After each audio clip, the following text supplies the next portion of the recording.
panel is Negotiation Styles, Playing to Your Strengths.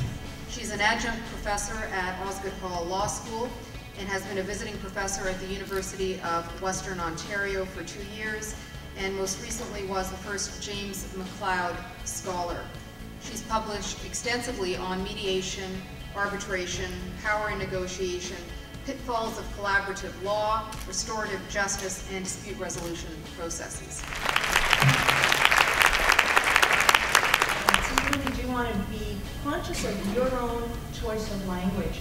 And the gender dynamics in the room are important too. And negotiation is such a variable, frankly, unstable process that it's changing constantly. And your own perception of your case will change just depending on your own mood and how you're feeling. But the other interesting research shows that some situations actually do trigger better outcomes for women negotiators.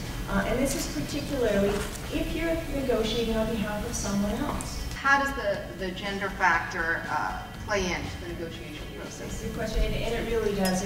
And again, I get back to issues of language and really following up on the point that Marie was just making.